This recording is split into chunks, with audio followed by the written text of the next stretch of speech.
Assalamualaikum dan selamat sejahtera. Nama saya Muhammad Ashraf bin Muhammad Kadir. Saya ingin membentangkan tentang etika dan peradaban dalam agama Islam dan kepercayaan. Pengenalan etika Islam. Istilah akhlak atau jamak daripada hulu di dalam bahasa Arab.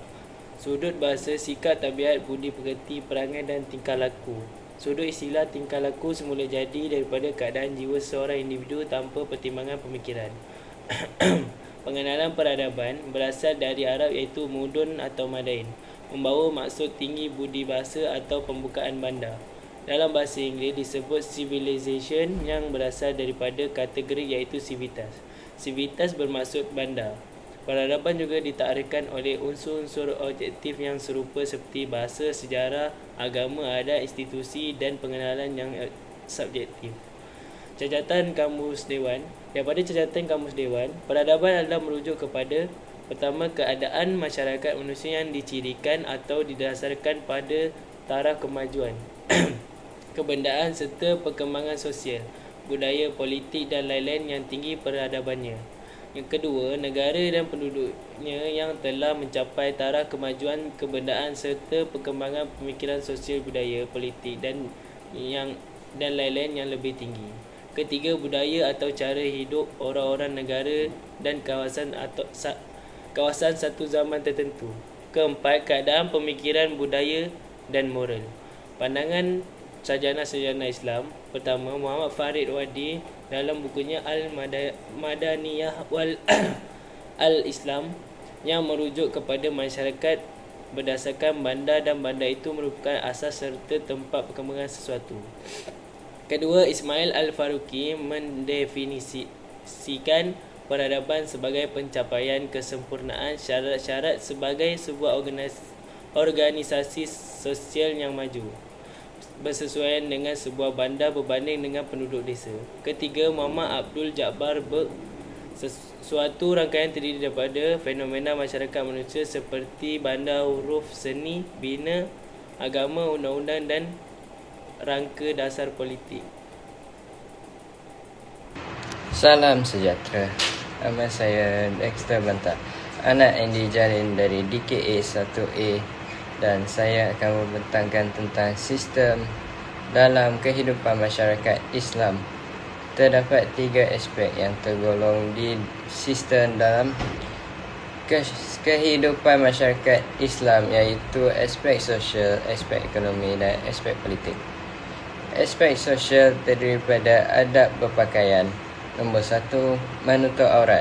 Aurat lelaki ditutup dari pusat ke lutut dan aurat perempuan ditutup seluruh badannya kecuali wajah, tapak tangan dan tapak kakinya.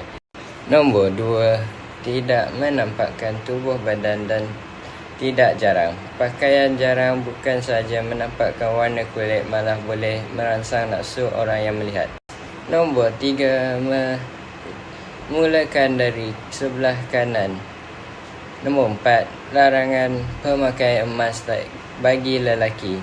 Nombor 5, dalam Islam tidak dibenarkan lelaki memakai pakaian wanita dan sebaliknya kerana boleh menyebabkan tasawuf. Dari segi adab berbicara pula, nombor 1, mulakan dengan salam. Nombor 2, bercakap dengan nada yang jelas tanpa keraguan dan tidak bercakap dengan nada samar-samar. Nombor 3, bercakap dengan wajah yang manis dan lemah lembut.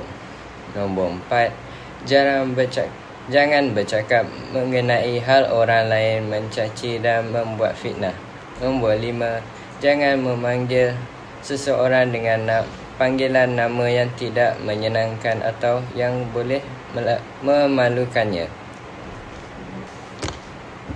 Nombor 6, jangan bercakap di depan orang yang sedang sakit tentang sesuatu yang menduka citakannya. Sebaliknya, ucaplah sesuatu yang menggembirakannya. Nombor 7, jangan memanggil orang yang lebih tua dengan panggilan nama seelok-eloknya.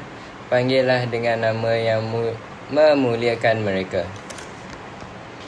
Dari aspek ekonomi pula, keadilan sosial.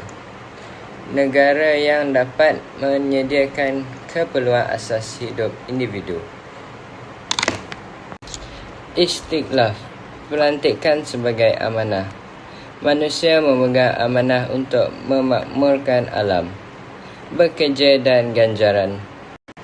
Kegiatan dan ganjaran. Kegiatan ekonomi sebagai ibadah. Keuntungan dan kerugian. Asas muamalat Islam, muharabah dan musyarakah. Ekonomi Islam bersumberkan wahyu ilahi. Sumber ekonomi mencukupi kehendak manusia berpaduan. Ekonomi conversation bersumberkan akal manusia semata-mata. Sumber ekonomi terhad, kehendak manusia adalah bebas dan tidak terhad. Dari aspek politik pula, kriteria pemimpin Islam, mereka itu haruslah orang-orang yang benar-benar percaya dan menerima baik prinsip-prinsip tanggungjawab yang diberikan. Mereka itu tidak boleh berdiri dari orang yang zalim, fajir yang melakukan dosa. Mereka tidak boleh terdiri daripada orang-orang bodoh dan lembab, tetapi haruslah berilmu, sehat, akal fizikal, memiliki kecerdasan arif dan mempunyai kemampuan intelek dan fizik. Mereka harus orang yang amanah. Setelah memenuhi kriteria tersebut, mereka yang berkuasa haruslah memastikan penguasaannya memenuhi syarat-syarat berikut seperti yang digariskan oleh Ibnu Khaldun dan Al-Mawardi, iaitu memelihara keimanan dalam prinsip-prinsipnya yang diakui oleh as-salaf, umat yang terdahulu, melaksanakan keadilan di antara mereka yang bertengkar dan menyelesaikan masalah dan hal-hal tertentu, menjamin keamanan wilayah supaya rakyat mendapat perlindungan dan hidup dengan selamat, melaksanakan hukuman yang telah ditetapkan oleh syariah serta memelihara lunas-lunas yang ditetapkan oleh Allah dan menjaga hak-hak makhluknya, memperkuatkan sempadan wilayah dengan kelengkapan pencegahan dan menghindari keganasan. Hijat menentang mereka yang memusuhi Islam setelah mengajak mereka memeluk Islam atau sesudah memberikan perlindungan sebagai rakyat bukan Islam agar hak Allah tetap terpelihara selaras dengan penyempurnaan agama seluruhnya. Mengenakan cukai dan memungut zakat serta bersedekah berdasarkan ketetapan hukum syariah.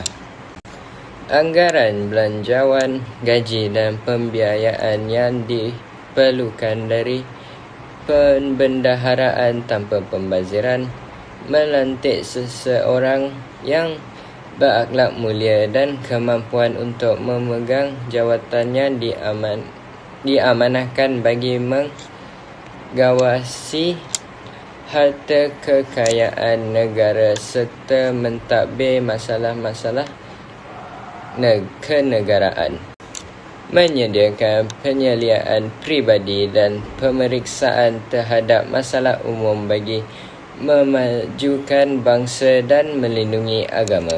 Sekian daripada saya. Terima kasih. Assalamualaikum. Nama saya Abdul Razif bin Abdul Halim. Saya dari kelas BKA 1A. Pengertian agama dari segi istilah terminologi pula bermaksud kepercayaan kepada Tuhan atau sesuatu kuasa yang gaib dan sakti seperti Allah, dan juga amalan dan institusi yang berkaitan dengan kepercayaan tersebut. Agama dan kepercayaan merupakan dua perkara yang sangat berkaitan, tetapi agama mempunyai makna yang lebih luas, yakni merujuk kepada satu sistem kepercayaan yang kohensif, dan kepercayaan ini adalah mengenai aspek ketuhanan. Sumber etika dalam Islam. diteraskan kepada prinsip tauhid. Allah SWT merupakan pencipta semesta alam dan bahawa Allah SWT sahajalah yang wajib disembah oleh semua makhluk. Setiap anjuran dan segala larangannya wajib ditaati dan dijauhi.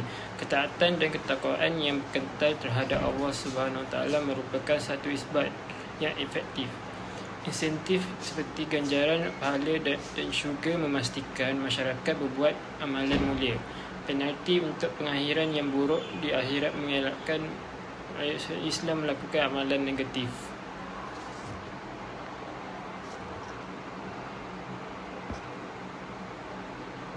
Al-Quran bermaksud kalam Allah yang telah diwahyukan kepada Nabi Muhammad SAW, mengandungi keseluruhan ajaran Islam yang merangkumi konsep ketuhanan, sistem perundangan, nilai, moral, fakta-fakta sains, sejarah dan lain-lain.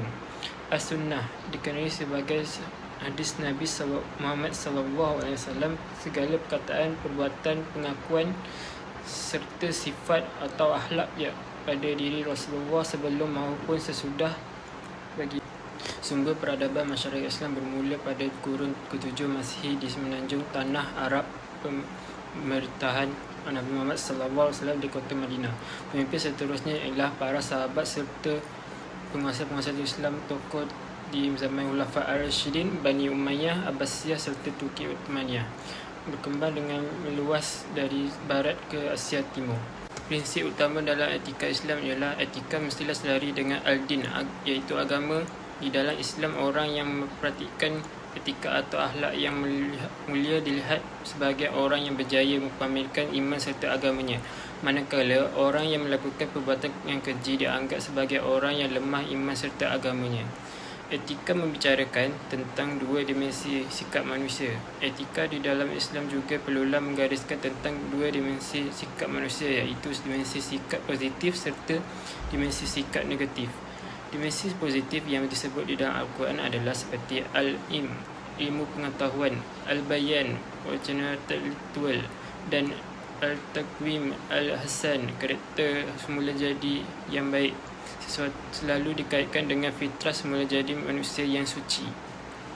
Etika menyantuni hubungan secara personal dan interpersonal, melibatkan proses tazkiyatun nafs, penyucian diri, iaitu satu proses yang mana melibatkan penambahbaikan intelek serta kerohanian jiwa yang berterusan. Proses ini amat penting agar dapat memastikan jiwa manusia itu sentiasa suci dan bersih dari sifat-sifat yang buruk yang tidak disukai dalam Islam. Kesimpulannya, kita sebagai orang Islam perlulah mengambil berat tentang kewajipan yang perlu dilakukan sebagai seorang Islam agar hidup kita sentiasa diberkati oleh Allah Subhanahu Wa Taala.